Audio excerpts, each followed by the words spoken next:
Ku tahu kan hari esok, namun langkahku tegak, bukan surya ku harapkan, karena surya kan lenyap. Oh, tiada ku gelisah akan masa menjelang. Ku berjalan serta Yesus, maka hatiku tenang. Banyak hal tak ku fahami dalam masa menjelang, tapi terang bagiku ini tangan Tuhan yang pegang.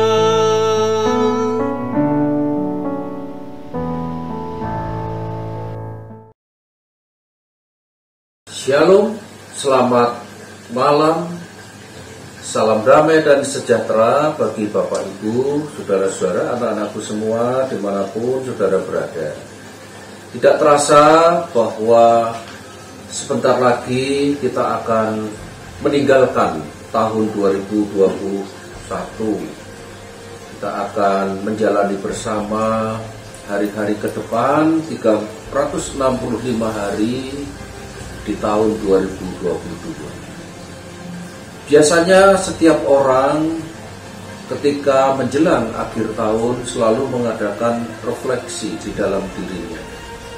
Artinya menoleh kembali ke belakang hari-hari yang sudah dilewati bersama-sama, mengucap syukur atas penyertaan Tuhan, pimpinan Tuhan.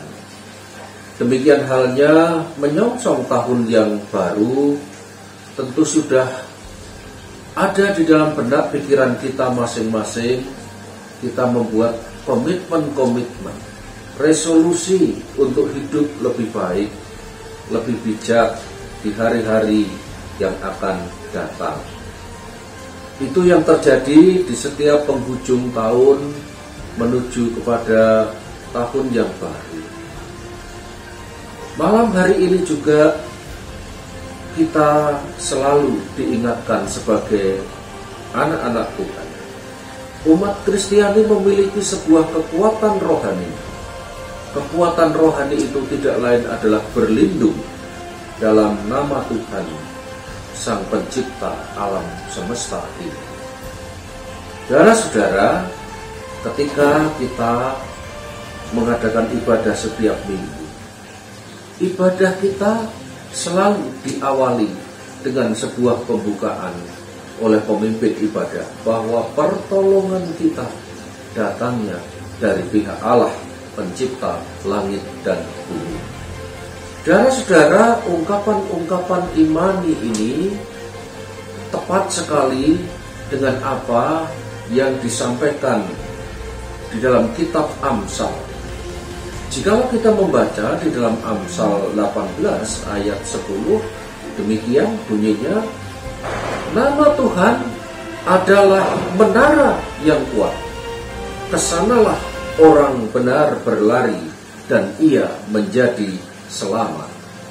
Bapak Ibu, saudara-saudara dan anak-anakku semua, sepanjang tahun 2021 mungkin kita berjalan dengan langkah-langkah yang tidak mudah, sehingga jalan kita seakan-akan jalan yang terseok-seok karena berbagai permasalahan yang kita hadapi. Ada pula di antara kita harus berlari terengah-engah karena harus menghadapi situasi yang kita bersama-sama harus jalani, terlebih di tengah-tengah masa pandemi pada saat ini. Ada yang terkesan juga berjalan di tempat karena tidak ada perubahan-perubahan yang berarti sepanjang tahun 2021. Tetapi firman Tuhan mengatakan bahwa bagaimanapun langkah kita, sekalipun kita harus berlari dan berlari, tetapi nama Tuhan itu menjadi perlindungan yang kokoh, seperti menara yang kuat. Mengapa kita memiliki keyakinan bahwa nama Tuhan itu seperti menara yang kuat, perlindungan yang kokoh? Karena nama Tuhan bukan sekedar nama yang memiliki nama saja, tetapi nama Tuhan itu memiliki kuasa. Di dalamnya ada kuasa. Di masa-masa Natal, kesaksian dalam kitab Injil mengatakan di dalam Injil Matius pasal yang ke-1 ayat 21, ketika malaikat Tuhan menjumpai Yusuf, dia mengatakan bahwa ia akan melahirkan anak laki-laki dan engkau akan menamakan dia Yesus, karena dia akan menyelamatkan umatnya dari dosa mereka. Saudara-saudara, dari penyampaian malaikat Tuhan kepada Yusuf ini, jelas kita memiliki keyakinan bahwa kita mesti berlindung di dalam nama Yesus Kristus. Karena kita yakin tidak ada nama lain yang mampu untuk menyelamatkan kehidupan kita. Nama Yesus adalah nama yang menyelamatkan setiap manusia dari gelapnya dunia ini karena belenggu dosa. Nama Yesus kuasanya dibutuhkan di dalam dunia yang masih berharap pada saat ini.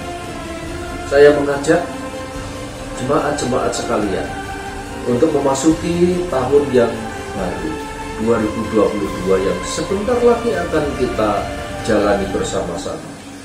Mari dengan sikap iman yang benar kita berlindung dalam nama Yesus.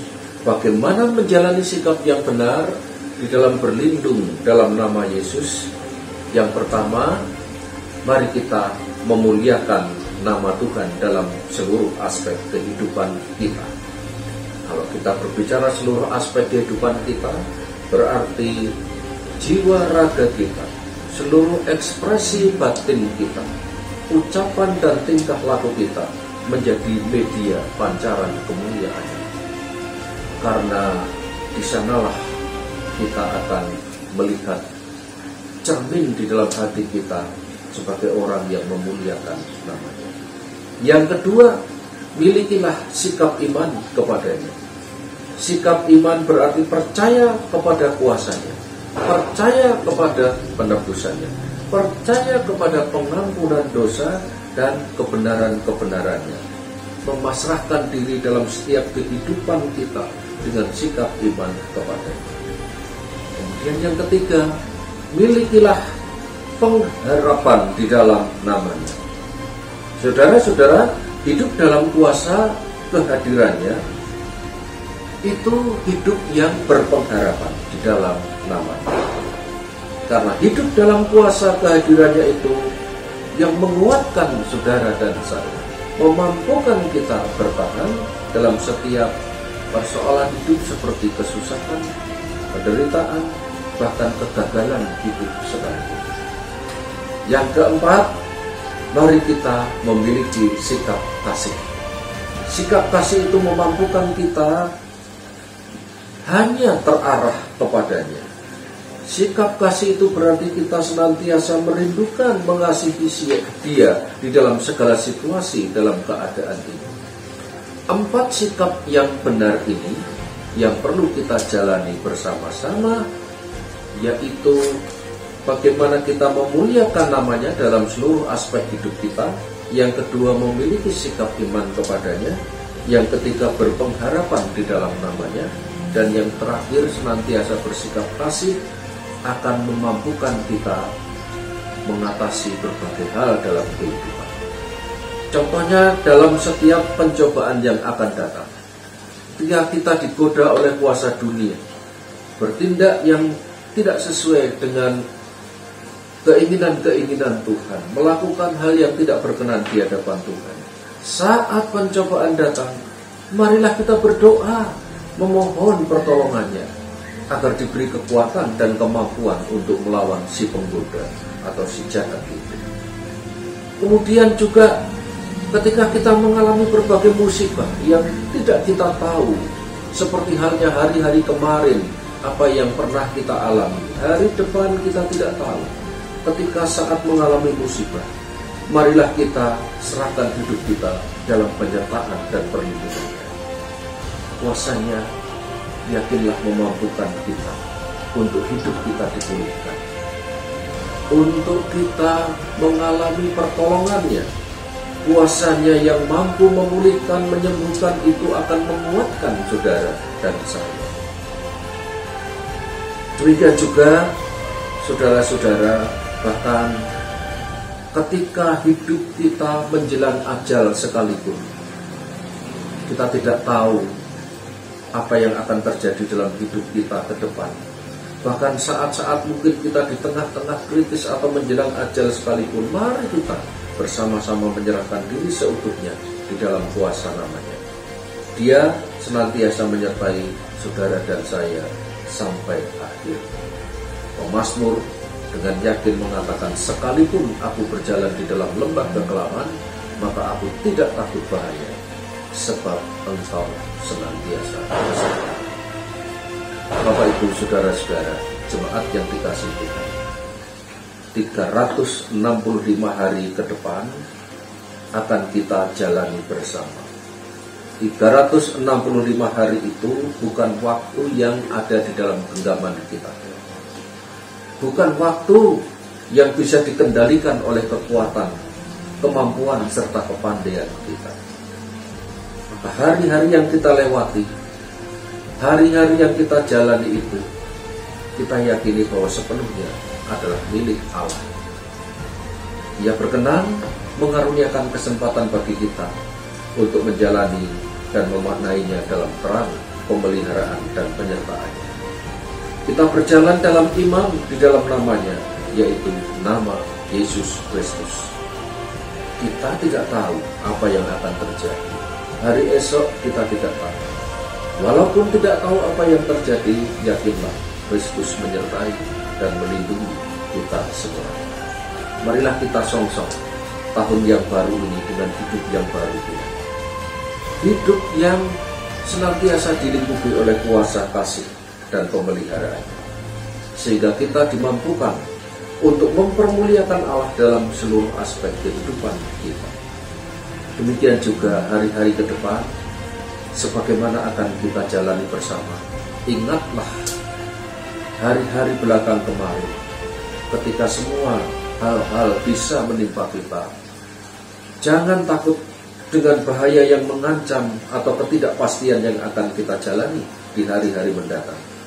Dalam Dia kita berlindung bagaikan seorang anak yang berada di dalam pelukan Bapaknya. Seperti Bapa sayang kepada anaknya, demikian juga Dia mengasihi saudara dan saya. Selamat menyongsong tahun yang baru dengan semangat yang baru. Tentunya Tuhan senantiasa menyertai kehidupan saudara-saudara semuanya. Tuhan Yesus memberkati. Amin.